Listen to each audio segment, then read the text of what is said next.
Hello you gorgeous peeps, this is Chris from TechSpert and I'm here with the Asus Zenfone 5 and the Huawei P20 Lite, two notch rockin' smartphones to see which one might be best for you. Now first of all, from the front, they do look very similar, but of course the Zenfone 5 is the bigger of these two beasts. It's a 6.2 inch smartphone compared with a 5.84, so the Huawei P20 Lite isn't exactly a tiddler by any means, but definitely a little bit more compact for that easier to use finish.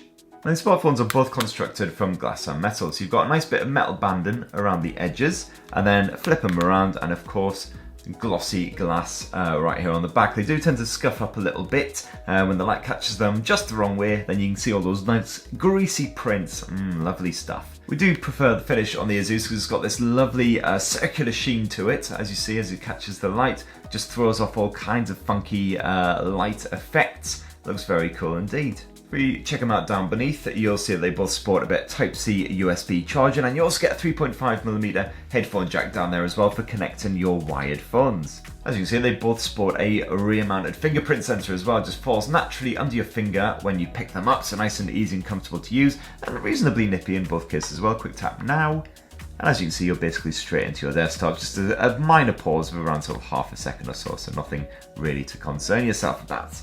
You can pick them up in a couple of different hues, so this is obviously the midnight black model of Huawei P20 Lite, but you can pick it up in Sakura pink or a bit of platinum gold if you fancy something a bit more bling or vibrant.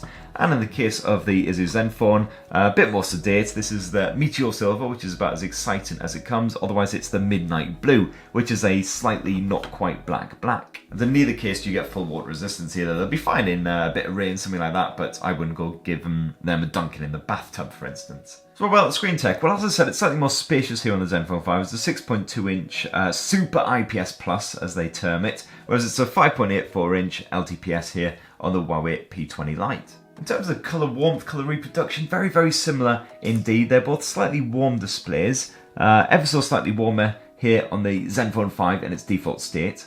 If we compare the same colourful image on both of these phones side by side, it does look like the Zenfone has ever so slightly more poppy colours in some of these areas. So for instance, the oranges seem to really shine that little bit brighter, the pinks and the purples as well. But to be honest, there isn't a massive amount of difference between them. The real difference is if you dive into the Zenfone's display settings, you've got loads of customization in here. So for instance, go into the screen color mode, you can turn on the blue light filter mode, so that's more comfortable, easy on the eye experience at night times. You can actually manually tweak the color temperature to make it as warm or as cold as you like.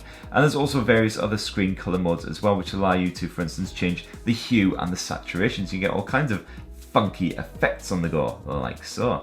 Sadly, you don't get that level of customization here on the Huawei P20 Lite. Dive into the display settings, you can essentially turn on an eye comfort mode, so again, filter the blue light for a more comfortable, easy on the eye experience at night. And apart from that, you can basically just kind of like play around with the color temperature a bit, and that's it.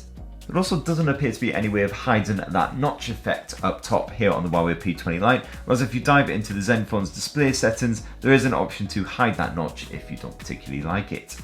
In both cases, you get Android Oreo on board, but you also get a bit of overlay sat on top of that to add all kinds of bonus features. So in the case of the Zenfone 5, it's the Zen UI 5 from Asus, and Huawei has packed its own Emotion UI 8, or MUI 8 as I like to call it, here on the P20 Lite. So that's all kinds of great features. So for instance, one-handed mode, these are both quite big phones, quite difficult to use with the one mate. You might stretch all the way to the top of that notifications bar and just about make it, but it's much easier. For instance, you've got the Fingerprint Sensor gesture here on the Zenfone. You can just drag it down with a bit of a swipe of that, nice and easy. And you also get one-handed mode with a double tap of the home button, which just minimizes the display, and you can play around with your apps, do all that kind of stuff, no problem, and then go back to full display when needed.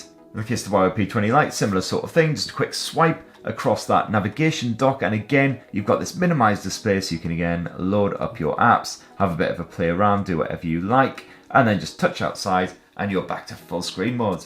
In both cases, the security settings have been bolstered as well, so you obviously get that rear-mounted fingerprint sensor as we mentioned before, but if we dive into security, you'll also notice that both of these phones rock a bit of face unlock as well. Face recognition here, face unlock here, and in both cases it does a pretty good job of recognizing your mug, even in sort of kind of hazy light. So let's do a quick side-by-side test now. I'll just put my face in front of them, of course, and tap the power button at the same time. And as you can see, there you go. It took a little while for the Zenfone. It does sometimes have a bit of a delay on it. Other times it seems quicker for absolutely no real reason. But there you go. You're into your desktops relatively quick after about a second or so. So it's not as fast as some of the better efforts like the iPhone X or the OnePlus, but still pretty good whenever you can't use that fingerprint sensor for whatever reason. In both cases, it's a full HD screen as well, so you get nice crisp images, ever so slightly crisper here on the Huawei P20 Lite, only because it is that smaller display. And it's an elongated aspect ratio as well in both cases, of course, 18:9 here on the Zenfone 5, and in the case of the P20 Lite, it's an 18.7:9. And of course there's loads and loads of extra bonus stuff to chat about, which I won't because I'll be banging on for hours frankly. But in both cases you get plenty of great gesture support and things like that. And as I say, that great face unlock and the fantastic one-handed modes. So it's actually running the show well. It's a Snapdragon 636 backed by 4 gigs of RAM in the case of the Zenfone 5, and it's a Kirin 659 backed by 4 gigs of RAM again here on the Huawei P20 Lite. And in both cases, quite sort of respectable mid-range performance. You'll see the occasional little stutter here and there as you're loading up apps, but overall they do the job quite nicely. As long as you're not going to push them too much with like intensive multitasking or anything like that, and you don't mind, as I say, the occasional little stutter and stammer here and there, they'll definitely do the job. And if you are a benchmarking enthusiast, a bit of Geekbench 4 action, as you can see, the Huawei P20 Lite does lag somewhat behind the Zenfone 5 when it comes to those single and multi-core scores. If you like your bit of PUBG, they do play absolutely fine on both of these smartphones, however, with a decent frame rate and everything. If I actually dive into the settings and go to the graphics, however, of course you will see that the P20 Lite, it's slightly scaled down. You've got it on the smooth graphics rather than the balanced graphics that you do here on the Zenfone 5, and also you don't have the option of high frame rate as you do here on the Zenfone 5 in the default state. In terms of general playability, however, they both look absolutely fine. You get enough detail in there to be able to spot someone trying to snipe you from quite some distance away, and as I say, a decent little frame rate as well, so you're not going to be chugging along wondering what on earth is going on if you're being shot in the face and it just hasn't caught up yet. In terms of storage, it's a very similar story in both of these phones. You get 64 gigabytes of storage built in there, and a large chunk of that is available for your apps and media and everything as well. And you can expand via micro SD. In the case of the Zenfone 5 up to 400 gigabytes, and in the case of the P20 Lite up to 256 gigs. So in both cases, plenty of space for a massive media collection and loads of apps. As with battery tech, there's not a massive amount in it. You get 3,300 mAh cell here on the Zenfone, 3,000 on the P20 Lite, and you get basically a full day of use out of either of these handsets, we've discovered, and reasonably quick on the recharge as well. Not super fast, but they'll do the job. So what about that camera tech? Well, as you may have spied earlier on when we did a quick whiz around the design, they both rock a dual lens rear sensor. In the case of the Zenfone, it's a 12 megapixel primary lens, f1.8 aperture with OIS built in, and it's backed by a secondary 8 megapixel lens with f2.0 aperture, and that's got a 120 degree wide angle view. As for the Huawei P20 Lite, it's a bit more basic. You get a 16 megapixel primary lens, but it's only an f2.2 aperture, and that's backed by a very simple 2 megapixel secondary lens with an f2.4 aperture.